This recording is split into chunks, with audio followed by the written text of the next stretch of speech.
What do you remember about the 1985 Patriots? 40 years later, we're going back to tell the story of the first Patriots team to make it to a Super Bowl, a special team that blazed a pathway that we much traveled over the next 4 decades. Hear from the players and coaches, as well as the sounds from television and radio that define the season, as we uncover what made this a Patriots team to remember, even if they didn't win a Super Bowl championship. Hector stopped by Tippett. Annihilate him might be a better word.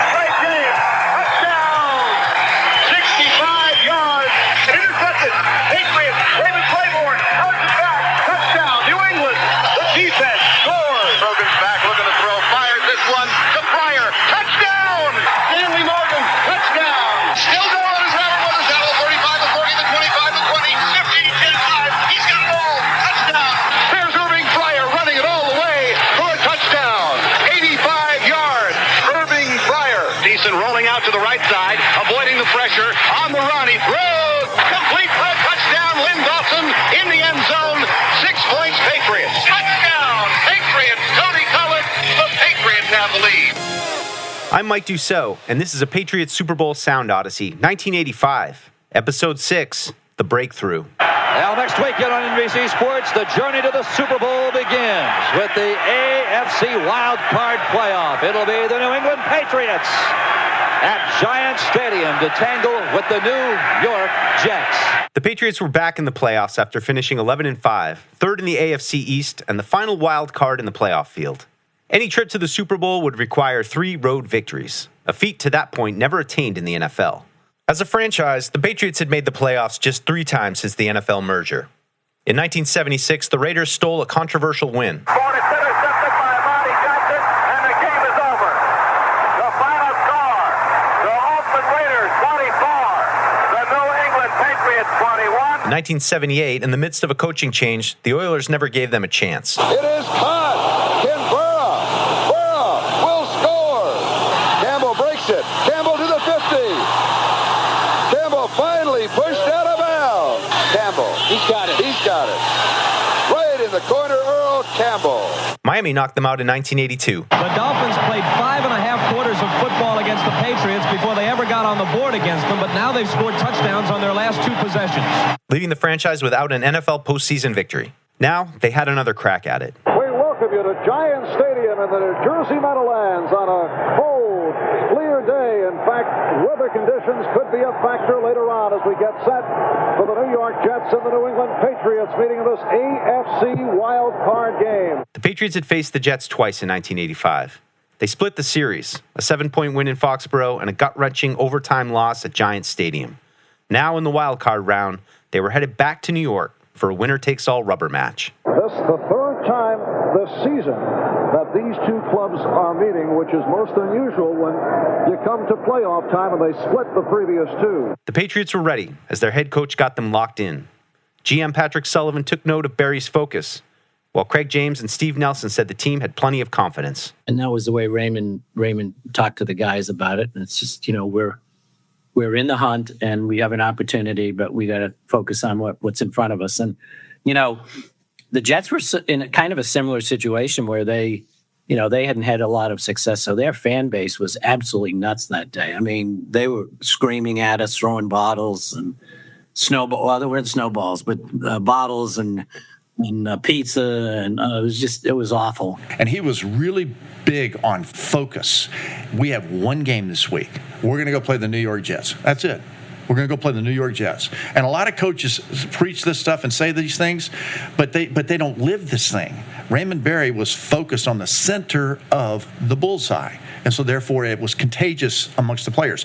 And then we had that confidence because we had a great defense, we had a great special teams, and we had a great offense. We could run the football. So we had everything that was needed for the team to do really well. Well, it was a sack exchange and all that good stuff going on. I think they were, it's got to be a little different playing in New York City than it does other places. But I think we had total confidence we're going to beat them. I mean, I just thought we matched up really well with them. Barry's preparation included practicing in the winter conditions, as Ronnie Lepet highlighted. We practiced outside. I think it was 5 below. We was outside, man, but when we got down to them, it was cold and they were freezing. We're like, man, this is great. 10 10 degrees is and we came out with, none of that stuff on when we played them. We played well. December 28th, 1985, Giants Stadium. The Patriots hadn't won a playoff game since the AFL days. The Jets were favored, but the Patriots were on a mission. Lamar, what happens is you know what the other team likes to do. You know the physical talents of the player across from you. It's like playing your neighbor. The one thing you can say about this game, though, it is going to be a very physical ball game. The two rivals felt each other out early on, with just one first down collected as each team ran through their first two possessions. Andre Tippett would pick up an early sack as New England continued their season-long trend of harassing opposing quarterbacks. Has a 3rd and 5 and in trouble, and down he goes. Let's see, it is whistled dead, no fumble. Ken O'Brien, who has been sacked 62 times coming in, a National Football League record, is hit down by the master of the sack for the Patriots, Andre Tippett. Again, you just got to not take them lightly. You got to play hard. And there was a real rivalry with them. But that going into that game, you muster up everything that you need to do to make it personal. I always make it personal with any of the New York teams because they didn't draft me. I'm from Jersey. You let a homeboy from Jersey, you didn't draft me on your team, I'm going to make you pay for it. On New England's third possession, they'd start to move the ball, aided by a 15-yard face mask penalty to start the drive. First quarter, it has been a feeling out process to this point. Jets and Patriots, no score, leading in this AFC wild card game. And Eason with the time and has another first down. Tony Collins picked up 11 yards on the play. It was enough for the Patriots to open the scoring with a 33-yard Tony Franklin field goal to make it 3-0 late in the first quarter. Franklin, 24 of 30 on the season. He's hit 6 of the last 7. A 33-yard attempt. Eason will put it down, and it is good. Tony Franklin from 33 yards away. The Jets answered on their next possession, with Jets quarterback Ken O'Brien overcoming a Garen Veras sack and connecting on big throws to Mickey Schuler and Al Toon. All right, the Jets on the move as we open up this second quarter. They have a first and goal from the 10. Play action. And O'Brien for the end zone. Touchdown, Johnny Hector. The Jets took a 7-3 lead, but the Patriots stayed hot and put together a second straight scoring drive. Tony Collins found some room on the ground, and then Eason hit Irving Fryer for a 39-yard gain, and the Pats were back in Jets territory. Third down, 3 from the 39. And Eason lofting one deep for Fryer. Irving Fryer stopped by Johnny Lynn, and Fryer shaken up. A 39-yard pass play. But the drive stalled out, forcing the Patriots to settle for a second field goal that made it 7-6 Jets. The barefoot kicker out of Texas A&M from 41 yards away, and he hits it. So Franklin has connected from 33 and from 41. And he has killed the Jets this season. That is his 6th field goal against the Jets. And the Patriots now trail by 1. The Jets 7 and the Patriots 6.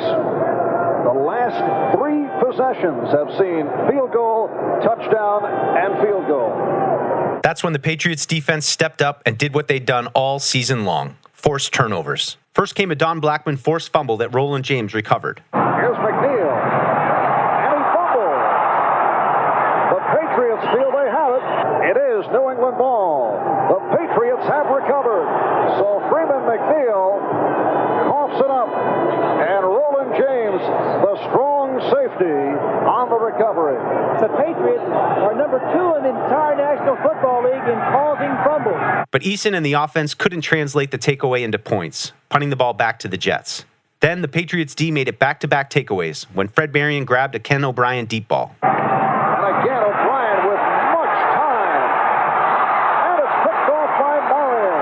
Fred Marion, the free safety on the interception. This may have been the key play of the game. O'Brien had thrown 10 completions in a row. Jets lead 7-6. O'Brien for Wesley Walker, intercepted by Fred Marion. The 10 completions in a row would mean nothing, for this interception would set up the game-winning play. This time, Eason made the Jets pay. And Eason putting it out for Morgan. Touchdown! Stanley Morgan leading the right quarterback Russell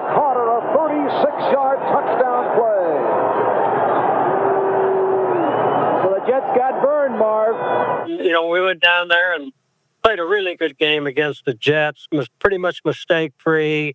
I think we got a couple turnovers. As to your point, we had 16 altogether. But, you know, we were just clicking really well and went down there and beat the Jets in the night game, and it was great. It was a great win. Eason's bomb gave New England their first lead of the day at 13-7, a lead they take into the locker room. But not before Andre Tippett laid another huge hit on Ken O'Brien, a hit that would eventually knock the Jets quarterback out of the game. O'Brien is walloped. Pass incomplete. Intended for Mickey Shula. Andre Tippett on the rush, and O'Brien is shaken up. He was walloped, too. And it was an option screen. It was supposed to be a pass, maybe 5 steps, and throw out to the left, but it was covered. O'Brien, looking downfield, held the ball a little bit too long. O'Brien ushered off the field. He doesn't want to go. Well, you have to go out if the medical team comes out. O'Brien is being guided off the field and has refused to leave. All the people have stopped blocking because they think it's a screen, and Tippett, number 56, just decks him. Tippett, unfair, a black belt in karate, rushing quarterbacks. I don't know if Ken knows where he is. It looks like he's all right. So specifically, whenever we played the Jets, I tried to knock everybody out. I tried to knock their quarterback out.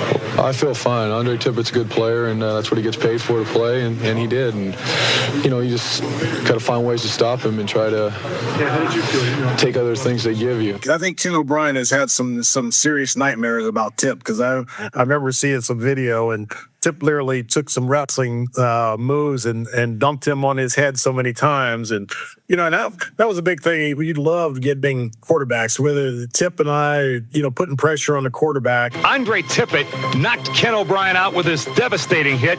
O'Brien left the game with a concussion. Can't let that guy sit back there and hold on to the ball, and, you know, he'd kill us. We knew we had to put the pressure on there, and, you know, we did what we had to do.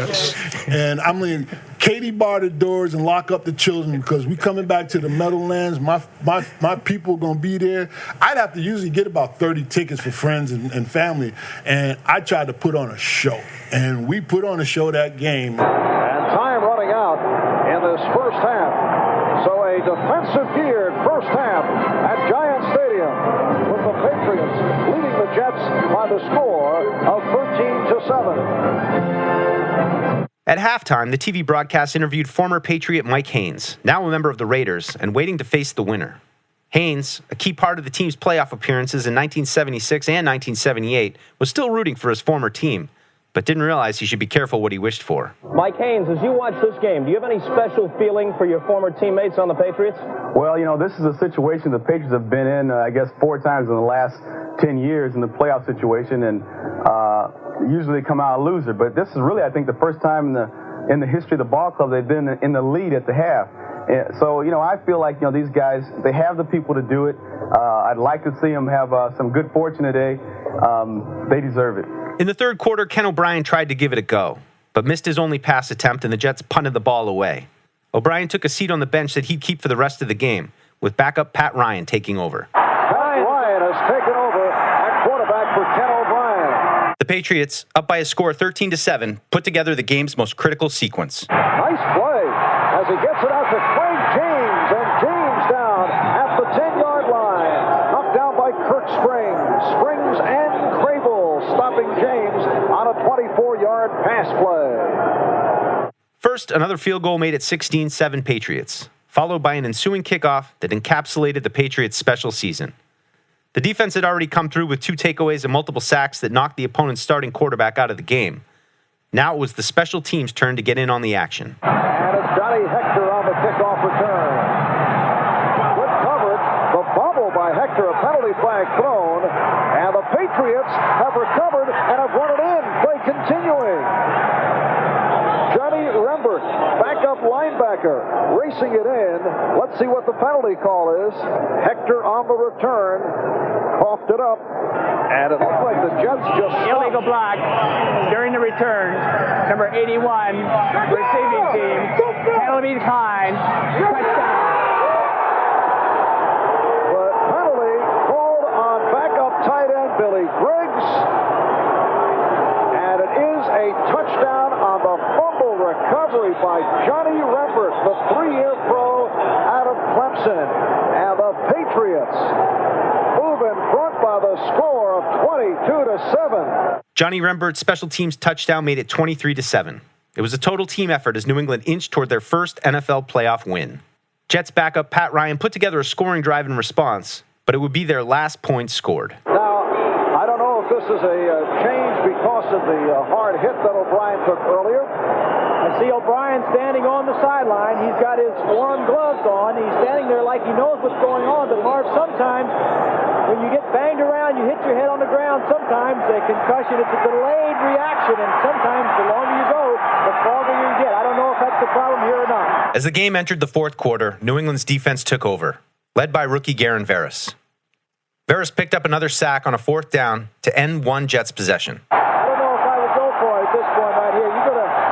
His defense has been playing well the last couple of series. Fourth down and 4 from the 43. Again, Townsell in motion. Ryan off the roll in trouble. And down he goes. A big play for the Patriots who will take over right there. Veras and Tippett combining. And that will go down as sack number 4 for New England. Then, after a missed Tony Franklin field goal, Veras added an interception on their next possession. Pat Ryan has come on, replacing Ken O'Brien, who took a couple of hard hits. The report we received from the sideline was a mild concussion, but might be able to return. However, Ryan opened strong, and he's remained in there. It is deflected on an interception. It's Veras, and he fumbles, and the Jets recover. Well, they give it to the Patriots. The ball was loose, Marv. It is New England on the recovery. A wild play. But they were, a big rival. I mean, it was always a nose-to-nose, knockdown, drag-out fight against them. And we knew going into the Meadowlands that it was going to be that same way. But I think we came with a more of a punch that day. Special teams, we got some big plays, and I was able to get an interception. That's one of my highlights, my only interception I ever got. And here I can remember getting the interception. I was following a short pass play. It bounced back to me. I turn around and head to the end zone, and I felt like I was a running back at that time that tucked the ball away, and I made the mistake of cutting back against the grain, and it got blasted by it. I think Jim Sweeney of the Jets, and I fumbled. So I had two plays that I had only things that happened in my career. I got an interception and I got a fumble on the same play. So, but I was fortunate that Nelly recovered the fumble for me and saved my butt from embarrassment. So that set the Patriots up with a final field goal to seal the win. So Franklin, who missed from 41 just moments ago, 3 out of 4 on the day. Isn't it too cold to be kicking barefoot? For me, you look at the Jet coaches, they've got those big boots on, but Tony is doing all right. While Veras added one more sack to complete the best game of his impressive rookie season. Ryan fumbles. He was able to shut off the first tackler, and it's covered up. Jim Sweeney, the left guard, covering up. And Garen Veras, once again, was the force. Eason had come full circle. 2 months after returning and coming up short against the Jets, he was the game's offensive MVP. And our select committee has come up with the Budweiser most valuable player of the game. It's close between Garen Veras, who had 2 sacks, an outstanding effort, and Tony Eason. And we'll let the quarterback give the nod. Well, I think Eason, the way he played today, Veras had a great day and certainly benefits from the fact that he's playing next to Tippett, who gets a lot of attention. Eason came into this ball game needing a solid performance. The offensive line did their job by dominating the offensive line, the line of scrimmage, holding Klecko and Gastineau out of there. And Eason came through. He was steady when he needed to be. He hit Morgan on the long touchdown pass. He saw the blitz coming and checked off when he had to and directed the offensive running game. The Patriots had their first playoff win, 26-14, upsetting the Jets and avenging one of their regular season losses, a loss that ended a 6-game win streak and cost them Steve Grogan. It was an opportunity that Tony Eason didn't squander, completing 12 of 16 passes for 179 yards with a touchdown, and most importantly, no turnovers. Meanwhile, the defense's 4 takeaways were the difference, directly leading to 17 of the 26 points scored. So a very happy day for the president of the New England Patriots, Billy Sullivan, who has been shaking hands along the Patriots sideline. Billy Sullivan, one of the more personable owners in the National Football League. And he is certainly enjoying it as the clock works down. For Patriots GM Patrick Sullivan, the son of team founder Billy Sullivan, it was a special day, and one that marked a turning point in franchise history. It was a great win, and, you know, there's a big difference between riding home from a road game when you win and a big difference when you lose. And when you win a playoff game, it's even bigger.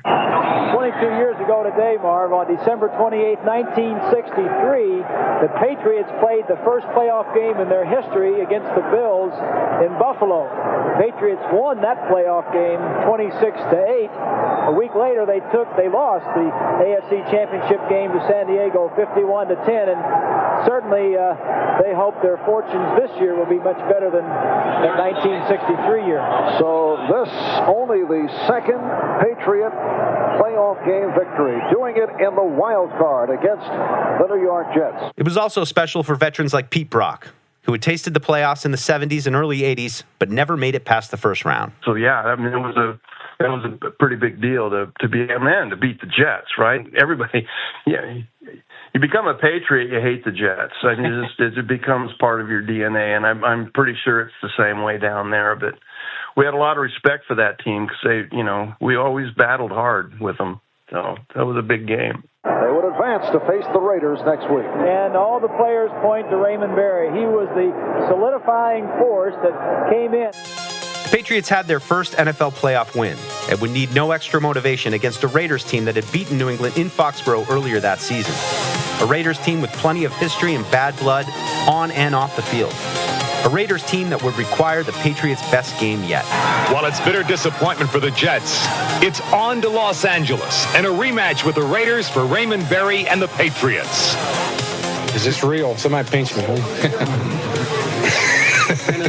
We feel like we're over that hump now. It's in the past the Patriots haven't been known, for a team that has made it through the first playoff game, and we're trying to change a lot of things around here, and basically, this is the start of it. Next time on the Patriots Super Bowl Sound Odyssey 1985, the revenge game.